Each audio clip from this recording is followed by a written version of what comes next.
Math is magical because it turns numbers into patterns, structure into creativity, and transforms simple stitches into intricate designs, unlocking infinite possibilities in every calculation. If you're a knitter, your world may be rocked in this episode because we are going behind the scenes to look into the magical world of designing knitting patterns with my special guest today, designer of the Chili Dog, Ellen Thomas. Hey, how are you doing today? I'm so good. Thank you so much for coming on to the show. Thank you for inviting me. Light from Lantern presents Knit a Spell. I'm your host, Katie Rempe, designer, knit witch, and your companion in this magical making podcast. Together, let's explore the enchanted world where knitting meets the magic of the craft. It has been a long time coming because we have been friends and fellow designers for a hot minute. It might be fun to clue in our audience on how exactly we met. Absolutely. I credit you a lot for allowing me to be doing what I'm doing every day. Because if it was, I really think if it was not for you, I would not be doing this still because I started designing patterns and just doing my own thing. And then somebody wonderful recognized what I was doing and asked me about yarn support. And it was a thing I never had even heard of before. I didn't even know it was a thing. If I recall correctly, you had designed a pattern. I don't remember if it was socks out of like Kobasi or something. This was back when I worked at Skacel. Most Yep. likely socks. I could just see this is a designer who has their shit together. I see the numbers calculated. I see these different samples. They look very organized. And I'm always looking for artists who have organization. It is rare. Those things don't always go hand in hand. I took an art class this weekend about like non-knitting stuff, and it was a lot of fun. And we experimented with a lot of different things that were not textile related, but it was very much an artist class. Do whatever, it'll turn out fine. And that's fun. But if you're following a pattern, you want clear, organized instructions that you can actually follow and be successful. Usually people are anticipating that what they're making will turn out like the picture in that case. And when you're just in that flow state, anything that shows up is a blessing. But if you're knitting a sweater and it turns out to be a car cover, Exactly. You don't want to waste all your time and awesome yarn on something that's not going to work out. that's true. So that's how we met, a very kismet reach out via probably email. And I'm so glad that was like your jumping off point. I didn't realize Yeah. we were your first yarn You were my support. first. You were my first. And I really think that had I continued doing what I was doing, I think I would have got frustrated and quit early on. So thanks for reaching out. I appreciate that. I'm glad it worked out. Yeah. So in that vein, how did you discover knitting as a hobby? Okay, so I am a crocheter first. I Oh. learned how to crochet before I learned how to knit and was taught by my grandma and my mom. And then I saw knitting, but neither of them and nobody in the family and no friends and nobody knew how to knit. It was like I learned back in the olden days from a book. Can you Oh, imagine that? A book. I still have, illustrations? yes, what is it? The Reader's Digest. It's the big Like book. It book of has how like, to knit or something. well, it wasn't Yes. just how to knit, it has everything in it. It has quilting Oh, and macrame and tatting and knitting and crochet and everything. That's what I learned to knit from. And oh I still my. refer to that book. It's the best book ever. I'll be looking it up to add to my library. Stay Yeah. tuned. It's like old school too. It was like published in the 70s. All right. So So you taught yourself old school. How taught did that myself old go? school. Slow. And I'm a go big or go home person. I decided the first thing I was going to knit was a sweater because that's Nice. what you do, right? Isn't If that allows you the motivation to finish, I say Yeah. yes. I'm pretty sure I did not finish the sweater. I think I got a sleeve done and maybe the front and didn't do that. And then I dabbled Um, around and decided to try a smaller project and did a couple scarves and little things. And then I like was an adult-ish heading to college. I had no money, I had no time, and knitting got put on the back burner for a couple decades. as Yep. I guess so did crochet. All of it got put on the back burner for a couple decades because I didn't have the time or money because I was going to college and then having a family and raising a kid and having a job and doing the things we do. And then I came back to it when my daughter was older and thought I really like knitting. And then I did actually knit sweaters and finish them. Maybe the patterns had changed a little bit since then, like you weren't knitting everything in pieces, perhaps. I'm like a throwback. I like knitting in pieces. I do not like one piece sweaters. I should have Mm, known because not of the fit, right? it fits so much better. It's a little bit harder to visualize. You can't just try it on as you go, but it fits way much better. I like the Oh, structure of seams. I don't mm. mind seaming things together. Hot tea, everyone. Designers actually like the things you guys like to knit the least. Yeah, I avoid one piece Mm. construction sweaters at all costs. They are not my favorite. Yeah, Not my I favorite. totally get it. And so, when for you did it switch from being just a hobby to, well, perhaps I'll dabble in design? I am very much a follow my own rules type person. As much as I love the math and numbers and directions and clarity and all of that, when I am knitting something for myself, I would much rather just do my own thing than follow a pattern, which gave me a lot of practice in designing for my specific size and shape. Yeah, because I'm like, why am I even bothering changing a pattern? I'm just going to do it from scratch. And then I know that I'm going to get what I want and I can use the stitches I want and I can use the yarn I want. And I am just going to do what I want to do. I did almost all of my knitting for an extended period was just doing my own thing and experimenting. And some things turned out really awesome. And then there's some epic fails that the colors didn't work or the stitches didn't work or whatever. And it's all part of the process. People are not aware of how much designers rip out their designs all the time or Yeah. just re-knitting our own patterns. I've messed up my own pattern before. I Countless I will occasions. admit that I have done that more than once myself. But it's a great way to learn.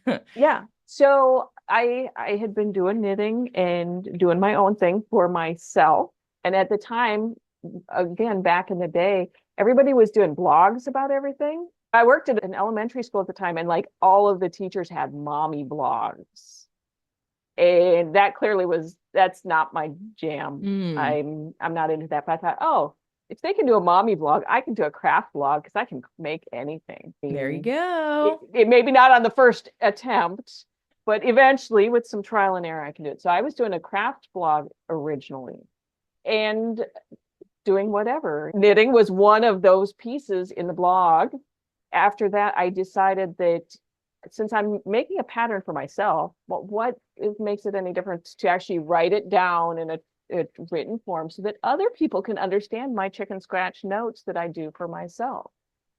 And I think Mhm. the first thing that I designed, and now I like hesitate to even use the word design because it was, I mean, it was it was a very usable pattern. It was a poncho that I did with mitered squares. Mm.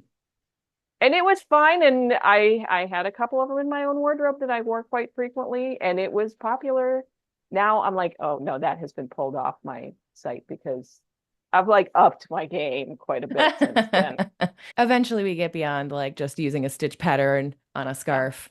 Yes, the actual design process. And then you realize when you're no longer knitting for yourself, you also have to grade things so that they fit other human shapes and sizes. Mhm. So that's a whole learning curve too. This is Crazy. a great transition because pattern grading is an art.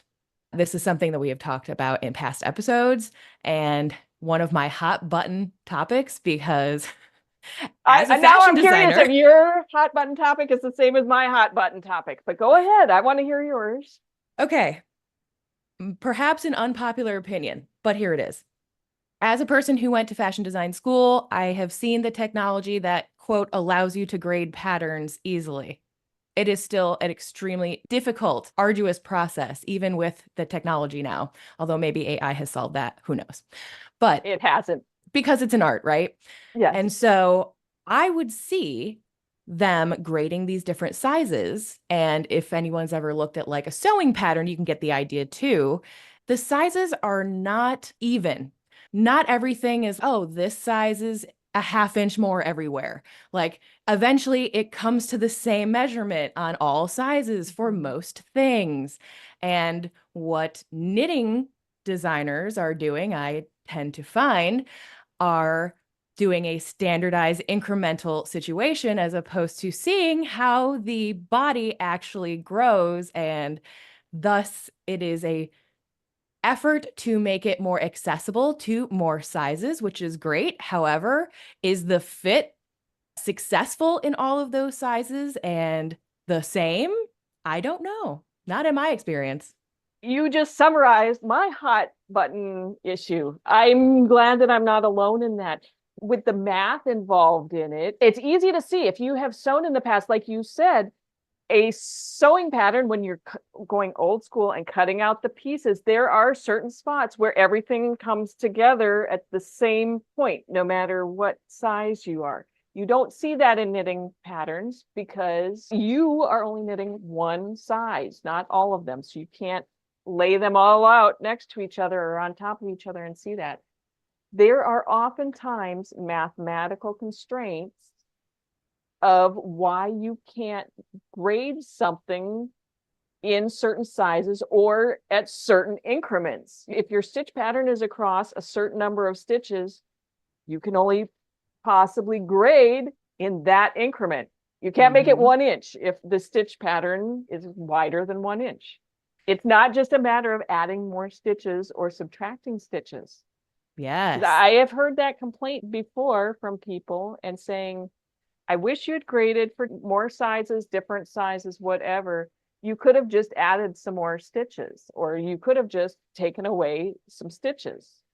You can't. In some instances, perhaps you can, Yes. but in many instances, like you said, there are so many variables that people don't even know to think about that it's just not possible Yeah. successfully without it being so complicated. Or really, I think certain sizes are like totally different product markets because Yeah. not everyone grows in the same area. So Yeah. on one hand, that is the power of knitting, right? Yeah. You can be motivated to learn how to do the technique of knitting, see Yep. how patterns are put together like you did, and then say, okay, I have found that consistently I have needed X or wanted X. I'm going to figure out how to do that now. And now Yep. you have the ability to magically create your own custom clothing. But Yep. most people are scared to do this. It's because they're scared to rip out stuff and fail. My husband teases me quite a bit because I rip out at least as much, half as much as I knit gets ripped out, and I try again because it just doesn't work for whatever reason. This helps you curate your knitter's instincts Mhm. so that when you're knitting along and all of a sudden you're like, just feel like this hat's turning out small. Yep. And then you finish it and you're like, huh, Yep. it's small. And I'll tack on to your hot button topic one more hot button Hmm. is that knitters seem to not just want it graded for every possible shape and size, but you should be able to knit it with any weight of yarn too. Have you had anybody contact you and say, why isn't this in sock weight and worsted weight and sport weight and all the things? I have had people reach out with that. And then sometimes I'm like, that actually is a good idea. I probably could do that. But in most cases, it's not just as easy as we'll just put it in this pattern and put Right. the size down on the needle or up and it'll be fine. It'll be fine. If only, people, if Yeah. only. Again, it's those mathematical constraints. Exactly. And that's Yeah. often the reason you'll see, oh, this person's fingering weight cardigan. And now that same design in worsted weight as a separate pattern because it is, in fact, two separate patterns, Yes, it is. entirely different mathings. Entirely different mathings. I like that. I don't have a strong mathing background. So for Okay. me, the math of knitting is difficult. Where did your love of numbers come? Because Oh, you, in my eyes, are the perfect tech editor. it happened because I have a degree in mechanical engineering. Oh, You didn't know that. well, that'll do it. I was going to surprise you with something. Yeah, I think not that I have never used my degree in its true mechanical engineering form. I've dabbled in a lot of other things. However, it gave me more than enough math to design and edit knitting patterns. It's more about the problem solving, how to approach problem solving, because that's really all you're doing with engineering is you're solving a problem. You're solving a problem by creating something, building something, designing something. It's all in there. We should have had a mechanical engineering design of fashion or something. And I'll tell you, probably the best class, maybe not the best, one of the classes that I enjoyed the most in college wasn't so much about the design process, although I like that again, the problem solving. It was technical writing. Took 2 semesters of technical writing, and you're not just solving the problem. Now you're telling somebody else how to solve the problem. So how to build something, how to put something together, how to program something. And that also gives you a different way of thinking about things, because it is very different doing something yourself and knowing how to do it and being able to describe that to somebody else so that they can do it. Yes. It's like leveling up your skill. I think, isn't there a saying like if you can teach someone else how to do it, then you're like an expert at it or something like that? Yeah. Yeah. So there you go, expert. That's so interesting. So I went to school for fashion design, but it was technical fashion design. Okay. And what that means is, just like you said, instead of being the person who draws the pretty picture and then is go make the thing, I was the person that would be like, okay, you make the thing. Like, okay, Right. now I have this photo. I guess I have to figure out like what pattern pieces would actually go into constructing this, and then what would the steps be, and what are the order of those steps, and all that fun Right. stuff, like the trim packs and all these things. So details that a lot of people I think find tedious and boring that really lit me up. Yes. Like you said, it's like it's pulling Solving the the puzzle problem and figuring together. out how everything is related, the relationships between things. Yeah. So fun. And so in that, let's talk a little bit about gauge. That's Is it another really hot button topic. is it really that important? Because I'm always on gauge. Oh, of course you are. I'll tell you my secret. My secret is there have been times that I have knit my own pattern in the same yarn that I recommend on the exact same needles that I have recommended, and I do not get my own gauge. So whenever somebody writes to me and tells me, "Oh, I always get gauge," they are lying liars. Either that or they don't realize it can't be true. It's not They've been true. incredibly lucky by really not accurately measuring this Yeah. whole time. Yeah.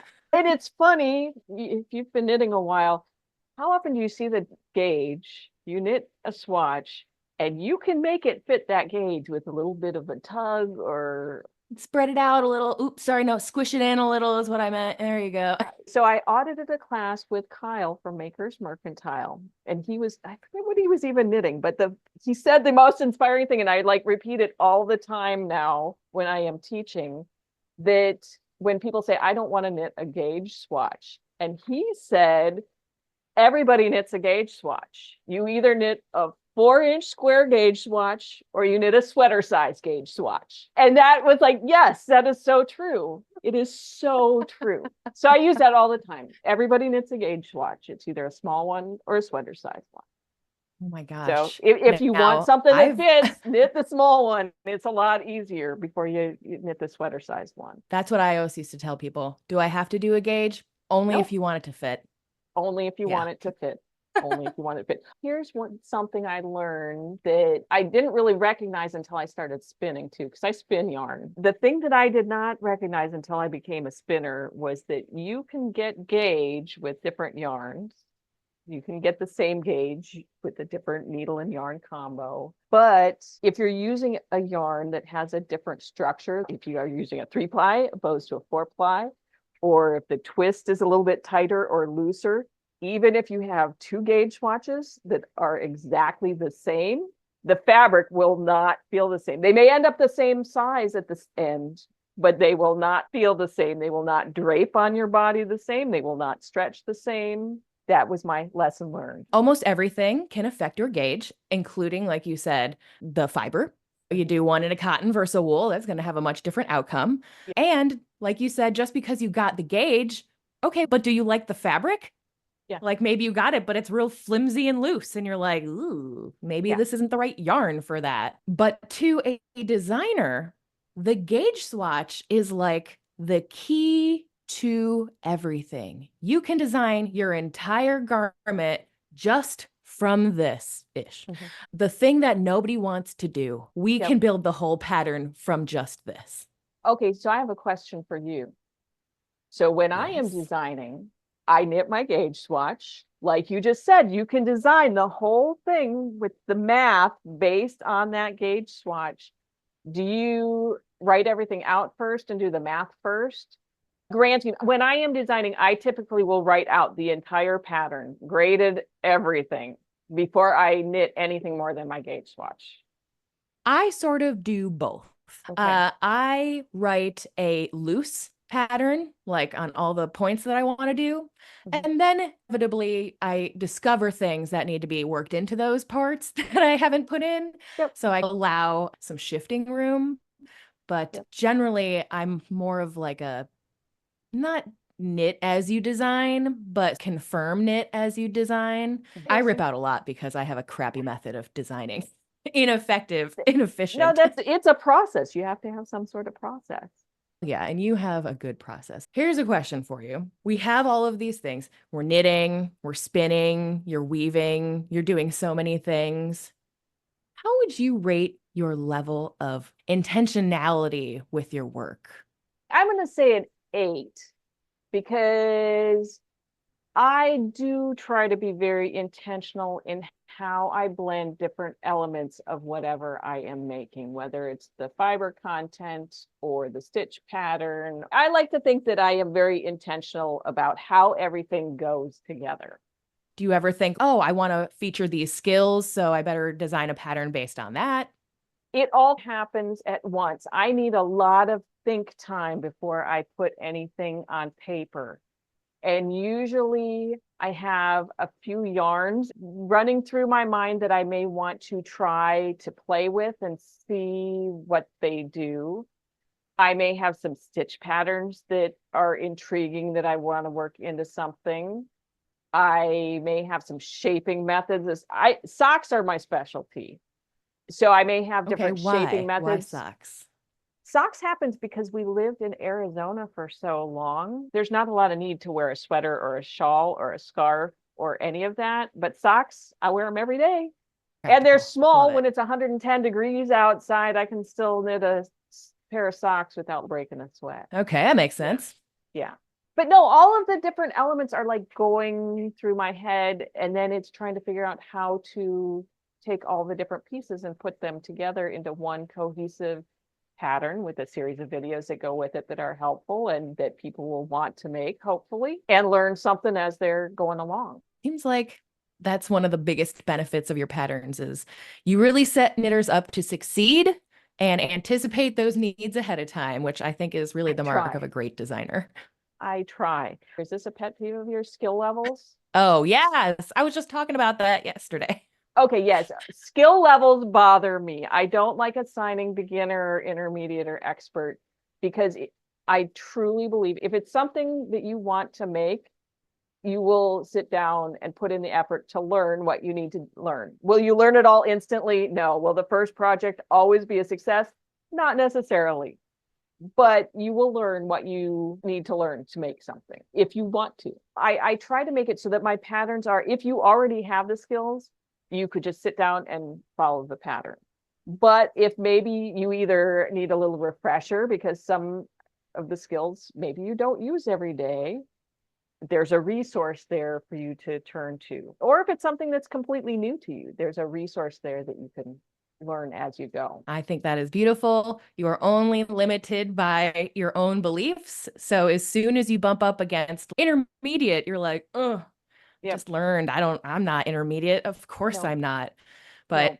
it is so funny. So a friend of mine was saying she wants to finally learn how to knit. And I Okay. said, amazing, wonderful. She said, please help me with resources. I said, great. What do you want to learn how to knit? What do you want to knit? And she said, a sock or sweater. And I said, Yep. okay, great. And just like you said, I said, that will be your biggest motivating factor to learn because you want that thing at the end. Yep. Whereas if you learn like a washcloth or a scarf, You're those are so hobby bored. killers. Yeah, those are, you maybe get bored with project number one because it's not exciting to you and you're done. And you don't even care what it comes out as. Okay, great. This is just a thing to learn on. Nobody wants that. Cast on the sweater and figure it out then. Like Kyle said, swatch it Yep, and see your progress of how it was yep, really uneven initially. yep, And now it's yep, quite even by the end. yep. You'll never be able to knit like that again. I no, it's true. Would you say you have a favorite number? Maybe not a favorite number, but I have a number that I am curious about. I inherited my grandfather's rug loom Oh, and he built it. It wasn't just like he used it, he built it. And it had been in storage for a number of years before I acquired it. So I took it completely apart because it was dirty and dusty and nasty, mm. cleaned it and put it back together. And as I was taking it apart, I found writing on it that he wrote notes to himself about building it. Oh. And I found the number 13 in multiple places on the loom. And not just Hmm. on the loom, but he built shuttles to hold your weft yarn or weft fabric. And there was the number 13 on a bunch of those as well. And I thought that was Interesting. weird. And I could not figure out why it was there. I'm sure anyone who has built a loom or a rug loom like that maybe will have like, oh yeah, 13 is like the perfect measurement for this and that and whatever. Yeah, But I could not find any relationship for it. And it, like I said, it was in inconsistent places throughout. So I don't know. Maybe it was his favorite number. Maybe he just wrote it down on things. I don't know. yeah, maybe it's a B and it's just like a Yeah, real loose. yeah.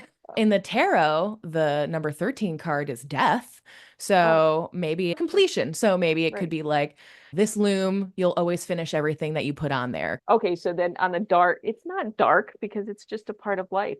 So he had his last weaving was on the loom when I got it. Oh, So, and I also there were a bunch of shuttles that came with it that actually still had stuff wrapped on them. So I oh, know what the last one he held was because it wow. matches the fabric that was on the loom. It had the number 13 on it. Ooh, I love this. I get the chills. Yeah. Ooh, all right. Yeah. Perhaps this is the place where you can commune with this ancestral spirit there. There you go. So powerful. Yeah. Have you finished that yet? Is it just staying there for a while? I took his weaving off the loom. There was only about this much on there, and then just tons and tons of string Mm. that had sat in a basement for 35 years. So Oh, it was not workable. yeah. However, when I cut the finished piece that he did off the loom, I washed it and I have it saved. At some point, it is going to be an art piece. Yeah. And Oh. I took all the stuff that was off the shuttles off and I washed it. I have incorporated a couple of the fabrics into things I wove for myself. Hmm. And I have the one that was the fabric that was the last one he used. Right now I put it back on the same shuttle and it is hanging in my studio on the wall as like an inspiration, Yeah. Little tribute. little tribute. And at some point Oh. I might do something with it, but I like it just in the unfinished state.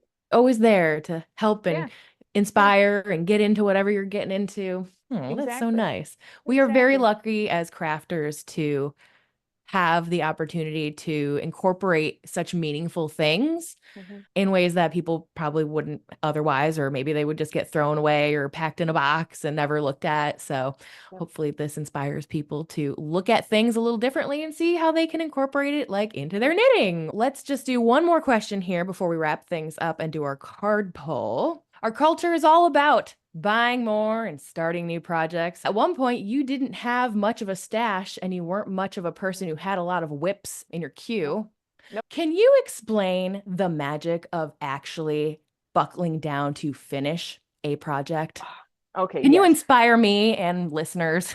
I will inspire you. First, I will start by saying that having too many projects going at once stresses me out to no end. I feel like I have all these unfinished things, and there's so many of them that I don't want to tackle any of them, and then none of them get finished. I learned that Oh, about myself very early on, not just with knitting, but with life in general. I can't have too much going on. I need simplicity. I live now in Alabama in a very agricultural region. So when I'm driving home, I pass the cows and I pass the cotton fields, and there's a cycle and a season to the whole process of agriculture. It's like that for knitting too, because you start a project or plant the seed, and then you work on it and it grows, and then you harvest it, and then you get to use it, and then you get to start your next project. And it's nice being able to get through that entire cycle and process and feel all the feels and learn all the things and go through that. For me, starting new projects would be like planting the seed and then letting it wither and die in the corner. If I have 10 projects going at once, I've planted all those seeds and they're just sitting over there withering and dying, and I can't. I need to feel that fulfillment and go through the entire process before I can move on to the next thing. A smart way to look at it, like they're all living, breathing things, because they are, right? Yeah. Putting energy into them. We're helping them grow, like you said, shaping them. Maybe it's a gift. Wouldn't it be nice to actually get the thing you wanted at some point? That would be good. And as a person who loves to knit and will often quit as soon as I have figured out the mystery of your pattern, this is a good reminder to, again, push through that moment of boredom to reignite in the finishing, because it's better than starting a project is finishing a project. Do you agree? Absolutely. Absolutely. Although as I'm getting near the end and getting close to finishing, I'm thinking about what is the next thing. Well, that's okay. So that as soon as I'm done, there is something else going on the needles or something else going on the loom, like immediately after I'm done with the first thing. That's just good motivation and forward thinking. Let's wrap up our episode with a little card pull here to see what color could offer us some advice for the upcoming week. Oh, so here we have Soft Sage, and it's color number 45. If you're, again, like a numerological type of a person. How does this color make you feel? It's all fresh and growing, right? I'm into it. This is like October when this will go out. You don't always think of it as the growing season, but for knitters, it is, because this is when we get back into knitting like in earnest, wouldn't you say? Absolutely. Absolutely. It's been way, way too hot here to even think about knitting stuff. Thank you so much for joining me, Ellen. This was so much fun. Thank you. Anyone who has always had an idea that maybe they'd like to be a designer, perhaps they've learned a couple of things in this episode, where can people get more information about you, more about your amazing online knitting community, all of those good things? You can find me the easiest at thechilidog.com. And it's not like the chili dog you eat. It's like burr chili. So it's the chili dog. And from there, you can explore my website or sign up for my newsletter, find the shop, find videos. So that's the best place. And if you just want to learn something new, learn one thing new today, I'm the chili dog on YouTube. Awesome. So tons of stuff you can find. What about your online community? The special thing about the online community is that you can watch I think I have close to 300 videos now, tutorials. You can watch them without ads or interruptions at your own pace. You can explore whatever you want on your own, cast-ons, bind-offs, and everything in between. Or I started putting together skill sets so that you can learn maybe 4, 5, 6 particular skills that logically go together in some way. Beautiful curated experience through our favorite designer, Ellen of the Chili Dog. Yay! I'll make sure to link everything in the description so that our listeners and watchers can learn and follow up with you.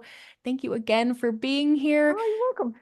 And remember, listeners, watchers, we aren't done. Join us on Patreon, where we are going to be doing the after show, carrying on with all sorts of fun knitting and witchiness and extraness that you don't want to miss out on. Just $5 a month can unlock all of the bonuses and extra benefits that we have ever had. So come and join us over on Patreon. Yay! All right. Until next week, everyone. We'll see you then. Bye. Thanks for tuning in. If you enjoyed the show, consider sharing it with a friend, leaving a review on iTunes or Spotify, and supporting us on Patreon to enjoy exclusive content. You can also subscribe to the Light from Lantern YouTube channel to receive a notification whenever a new episode of Knit a Spell is released. And as always, I'd love to hear your feedback on this episode, so be sure to leave a comment on YouTube or on Patreon. See you next week!